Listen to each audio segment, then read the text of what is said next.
नीति और नियत तो सबसे, नीति तो ठीक होती है, अगर आदमी की नियत सही हो जाए तो नियत सही हो जाए तो कोई भी काम जो असंभव नहीं है।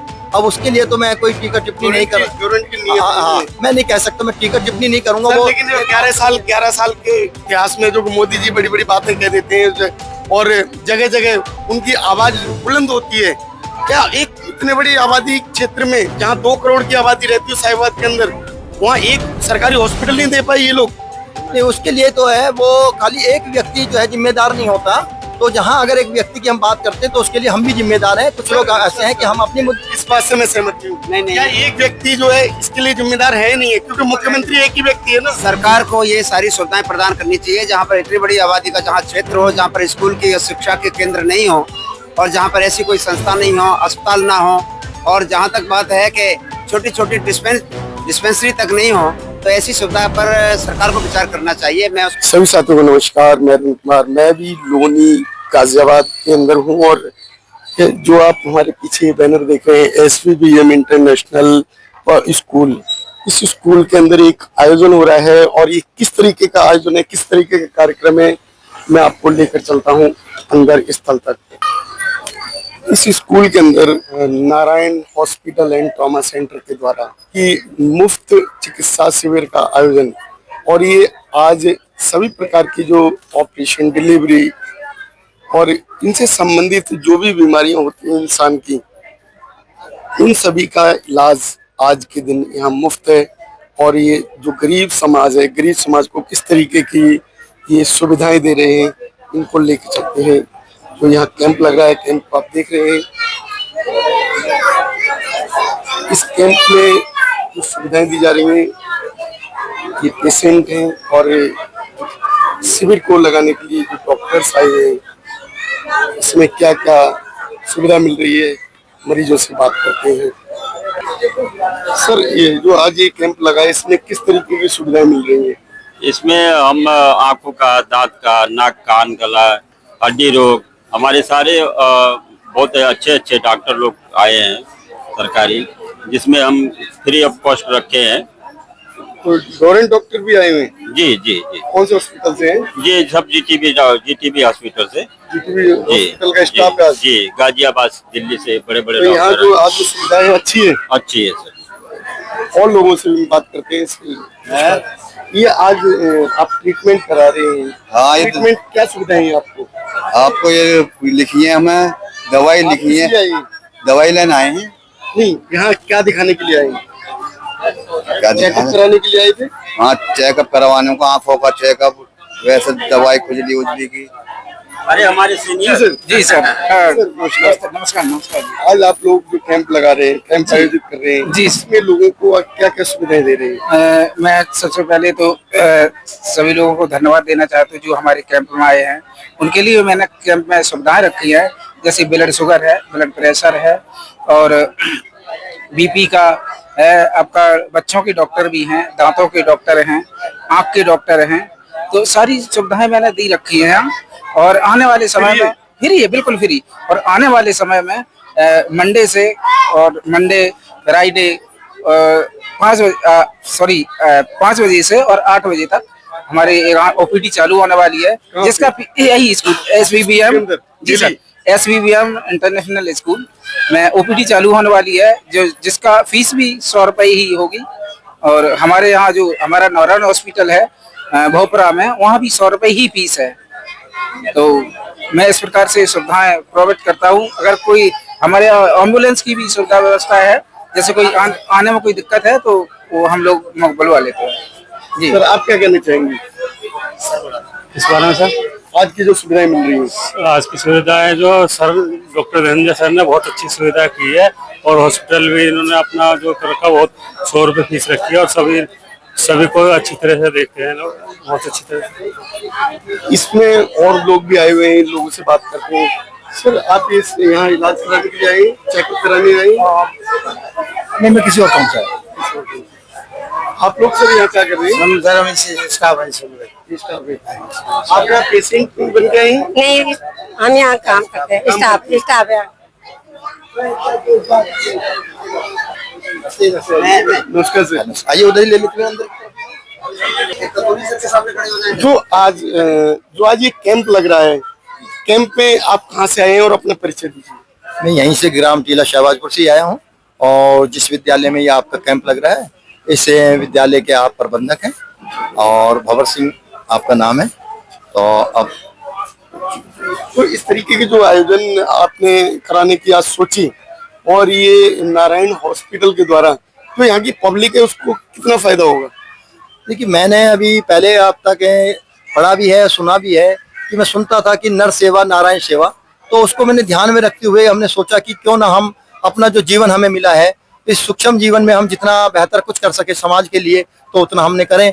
तो इसलिए इस बात को सोचते हुए हमने डॉक्टर साहब से, धनंजय जी से संपर्क किया तो आप इस तरीके का एक कैंप लगा दें जिससे कि हमारे क्षेत्र को जो है लाभ मिल सके। क्योंकि जो पैसे वाला आदमी होता है वो कहीं भी जाके कुछ भी इलाज करा सकता है, लेकिन जो गरीब है या मध्यम वर्ग का व्यक्ति है तो उसको इस तरीके से यहाँ इलाज करने के लिए खुद स्वयं चल कर आए हैं, तो ये हमारे लिए बड़ी खुशी की बात है। और मैं इस मौके पर धन्यवाद अदा करना चाहूंगा डॉक्टर साहब का, धनंजय जी का, उनकी पूरी टीम का कि जो अपनी ऊर्जावान टीम उनके साथ आई है और अपने काम को जो बड़े मुस्तैदी से कर रहे हैं।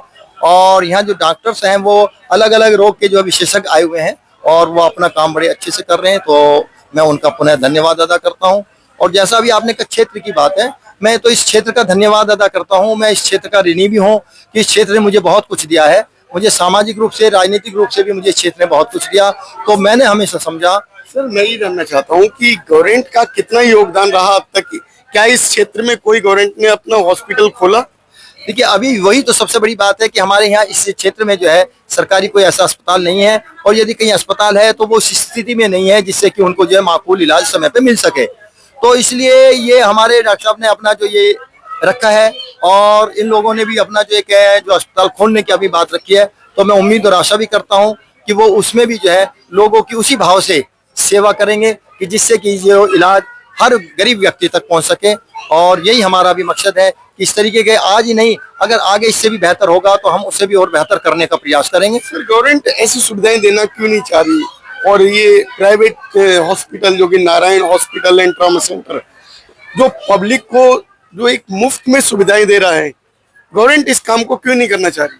देखिए, मैं गवर्नमेंट के बारे में तो ऐसा मैं कुछ नहीं कहना चाहूंगा क्योंकि वो नहीं बना रही। हाँ, वो मैं ऐसा मैं बताऊंगा उसमें मैं ऐसा कुछ कहना नहीं चाहूंगा कि मैंने एक दिन अभी इसी तरीके से रखा था कि जहाँ नीति और नियत तो सबसे, नीति तो ठीक होती है, अगर आदमी की नियत सही हो जाए तो नियत सही हो जाए तो कोई भी काम जो असंभव नहीं है।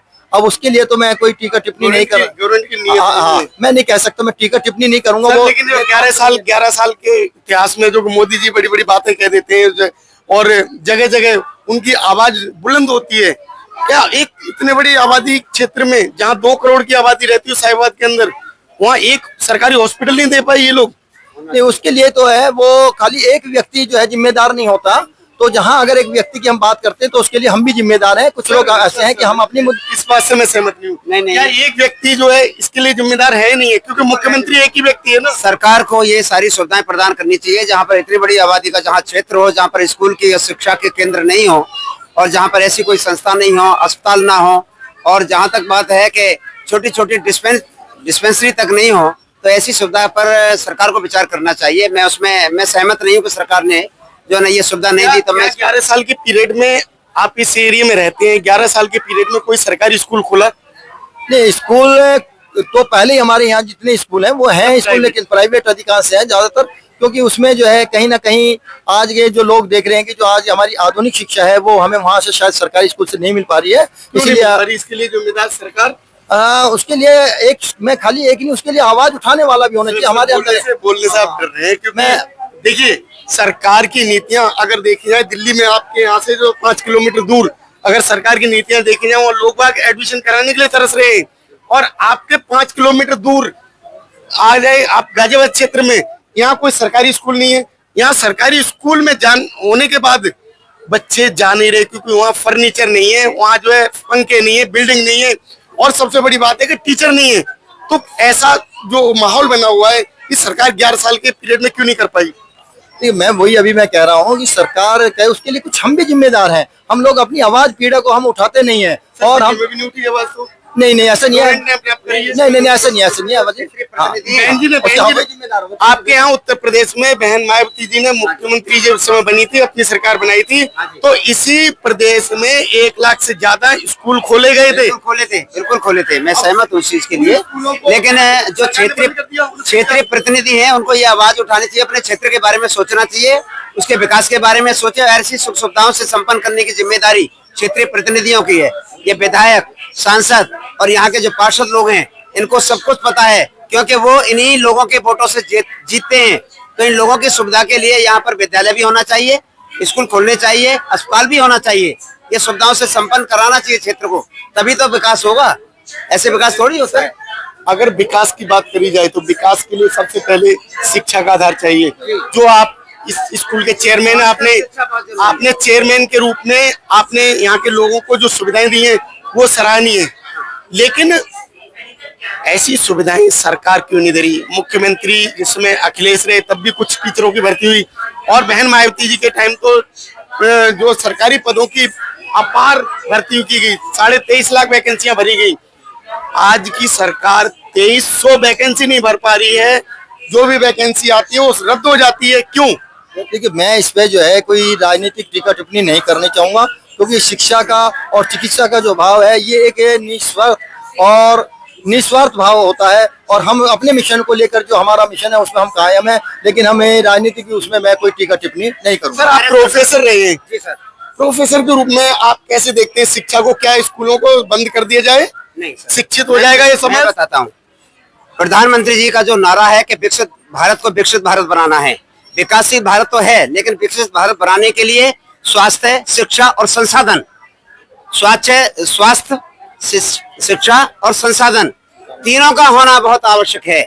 अगर स्वास्थ्य ठीक है लोगों का, तो शिक्षा भी उसको बेहतर करनी पड़ेगी, और शिक्षा अगर अच्छी है तो संसाधन को भी जुटाना पड़ेगा, और संसाधन, शिक्षा, स्वास्थ्य अगर तीनों चीज होंगे तभी भारत विकसित हो सकता है। इसके अलावा और कोई रास्ता नहीं है। दोस्तों जी, अभी आपने चर्चा सुनी एक स्कूल के जो चेयरमैन है, जिन्होंने स्कूल बना, इस क्षेत्र की जनता है उसको शिक्षित करने की कोशिश की। दूसरे जो कि लेक्चरर रहे हैं, और ये जो है कटारिया जी, जो कि देश के उन तमाम विद्यार्थियों को उन्होंने शिक्षा दी, और अपने शिक्षा के आधार पे उनको जो योगदान मिला। क्या इस तरीके की नीतियां सरकार को बनानी चाहिए, या सारे स्कूल बंद करके हमारे समाज को अशिक्षित कर देना चाहिए? आपकी अपनी क्या राय है? हमारे चैनल पर अवश्य बताएं। हमारी अगर वीडियो आपको अच्छी लगे, हमारी जो चर्चा हुई एक शिक्षित वर्ग से शिक्षित समाज की तरफ ले जाने वाले व्यक्तियों से, तो आप अगर इसको सही समझे तो उसको शेयर भी करें, दूर दूर तक पहुंचाएं, जिससे लोगों तक आवाज पहुंचे। महोदय ने बहुत अच्छा आज का जो है हमारा स्टेटमेंट लिया, और यहाँ पर ये जहाँ पर कोई सामाजिक कार्य होते हैं वहाँ पर ये उपस्थित रहते हैं। तो मैं आभार व्यक्त करता हूँ अपने पत्रकार महोदय का, कि वो उन्हें जनसेवा तक, जो जनसेवा का जो कार्य हो रहा है वहाँ पर अपनी उपस्थिति देकर इन्होंने बहुत सराहनीय कार्य किया है। इनके लिए मैं अपनी ओर से, पूरी टीम की ओर से बहुत बहुत बधाई देता हूँ। धन्यवाद।